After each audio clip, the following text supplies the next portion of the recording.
वैशाख महात्म्य में 11वां अध्याय। राजा मैथिली ने पूछा कि जब कामदेव भस्म हो गया फिर उसकी उत्पत्ति कैसे हुई। ऋतुदेव कहने लगे, यह कथा स्वामी कार्तिक के जन्म की है जो यश और पुण्य देने वाली है। जब महादेव जी ने कामदेव को जला दिया तो उसकी स्त्री रति अपने पति को भस्म हुआ देखकर शोक से मूर्छित हो गई। जब 2 घड़ी पश्चात उसकी मूर्छा गई तो अत्यंत विलाप करने लगी, जिससे सारा तपोवन दुखमय हो गया। अब रति ने चिता में जलकर शरीर त्याग देने का विचार किया और पति के मित्र बसंत को पति की अंतिम क्रिया करने को बुलाया। जब तक वह चिता बना ही रही थी कि बसंत भी आ गया। वह रति को देख अत्यंत दुखी हो रति को समझाने लगो और कहने लगा कि आत्मघात करना उचित नहीं तथा धर्म से विपरीत है। जब बसंत ने उसके शरीर त्यागने का विचार दृढ़ देखा तो नदी के किनारे चिता बनाई और रति गंगा में स्नान कर सब इंद्रियों को रोक और मन को आत्मा में लीन करके चिता पर चढ़ने को तैयार हो गई। तो उसी समय आकाशवाणी हुई कि हे पति प्रेमा, तुम चिता में प्रवेश मत करो। तुम्हारा पति महादेव जी और कृष्ण भगवान से उत्पन्न होगा। इस प्रकार क्रम से 2 जन्म होंगे। तब दूसरे जन्म में श्री कृष्ण से रुक्मणी के गर्भ से प्रद्युम्न रूप में उत्पन्न होगा। तू ब्रह्मा के श्राप से शंकर नामक राक्षस के घर में निवास करेगी। वही तेरा पति प्रद्युम्न तुमको प्राप्त होगा। इतना कहकर आकाशवाणी समाप्त हो गई। और जब रति ने आकाशवाणी सुनी तो उसने चिता में प्रवेश नहीं किया। जिनके कार्य की सिद्धि के लिए श्री शिवजी कामदेव को भस्म कर दिया था, उन सब देवताओं ने बृहस्पति, इंद्र और अग्नि को आगे करके रति को वरदान दिया कि आज से तेरा पति अनंग कहलाएगा और अंग वाले की तरह मरा हुआ भी दिखाई देगा। और फिर कहने लगे, पूर्व काल में तेरा पति सुंदर नाम का राजा था। उस जन्म में भी तुम इसकी पत्नी थी, परंतु रजशंकर कारिणी होने के कारण तुम्हारी यह दशा हुई। अब वैशाख माह में मंदाकिनी नामक नदी में स्नान करके मधुसूदन भगवान का पूजन तथा उनकी दिव्य कथा सुनने से तुम्हारा पति अवश्य तुमको मिल जाएगा। रति को इस प्रकार वरदान देकर सब देवता अपने अपने स्थान को चले गए और रति ने भी कलेश से निवृत्त होकर मेष की संक्रांति में गंगा स्नान कर पतिव्रता से अक्षुसेन व्रत को धारण किया। इस व्रत के करने से उसका उसी समय कामदेव दिखाई दिया।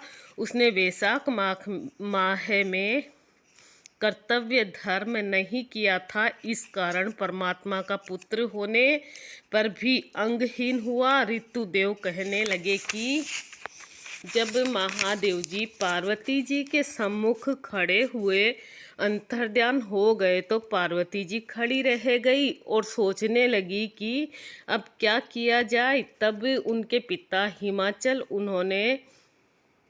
उन्हें अपने घर ले गए, परंतु पार्वती श्री शिवजी के गुणों पर इतनी मुग्ध हो गई कि उन्होंने अपने मन में यही ठान लिया कि श्री शिवजी ही मेरे पति होंगे। और वह अपने माता पिता के समझाने पर भी कुछ विचार कर श्री शिवजी की मूर्ति को अपने मन में धारण करके गंगा तट पर जाकर घोर तप करने लगी। भोजन आदि छोड़कर तप करते करते बड़ी जटाएं उनके सिर पर हो गई। इस प्रकार 1000 वर्ष तक शिवजी की आराधना करती रही।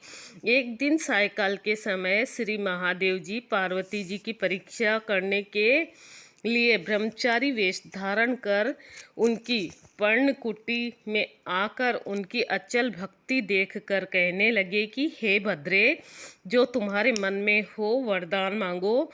तब पार्वती जी कहने लगी कि मैं यही वरदान मांगती हूँ कि आप मेरे पति हो। तथास्तु कहकर श्री शिव जी ने सप्त ऋषियों को बुलाया और उपस्थित होने पर उन्हें आज्ञा दी कि तुम हिमाचल के पास जाकर विवाह का प्रस्ताव करो।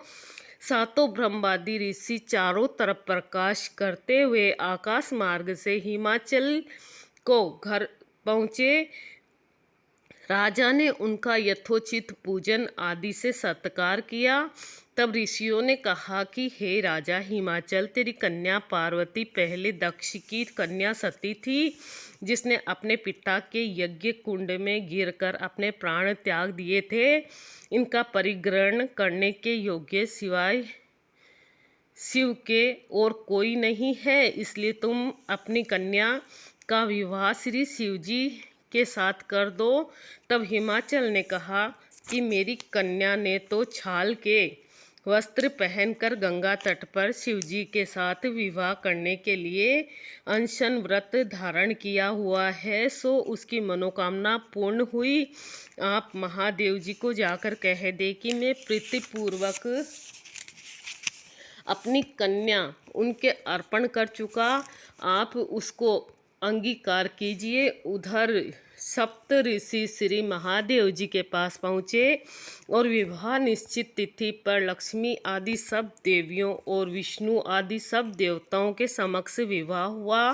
तब शिवजी पार्वती जी के संग नित्य रमण करते रहे, परंतु गर्भ स्थिति न हुई तो देवताओं को अति चिंता हुई और सब इनके कारण को सोचने लगे। फिर विचार कर अग्निदेव को बुलाया और उसको समझाया कि जिस समय महादेव जी रमण कर चुके तो तुम उनके सामने चले जाना।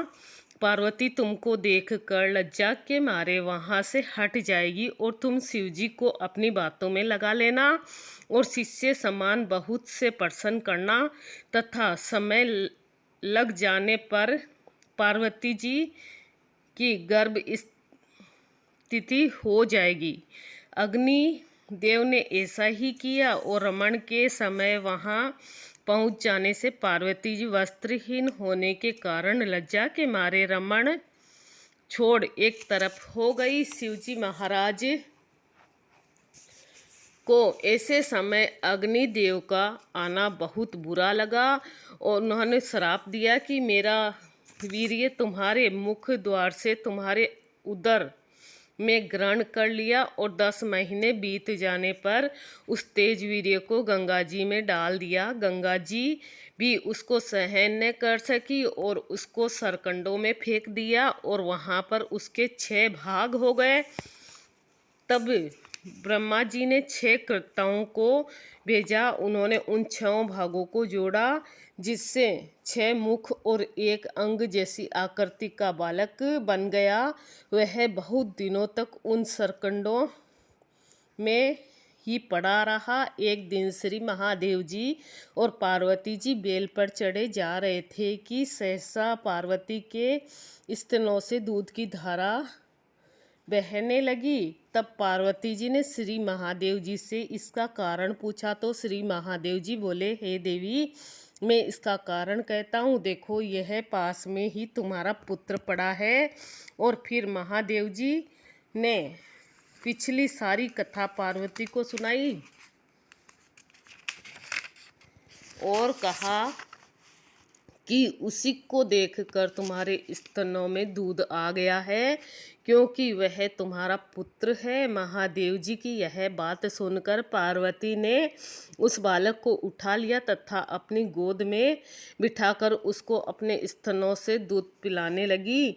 इस प्रकार पार्वती जी पुत्र स्नेह से मुग्ध होकर उसको कैलाश में ले गई और उसका पालन पोषण करने लगी। ऋतुदेव कहने लगे कि राजन, यह कुमार के जन्म की कथा मैंने तुमसे कही। 11वां अध्याय सुनाया मैंने।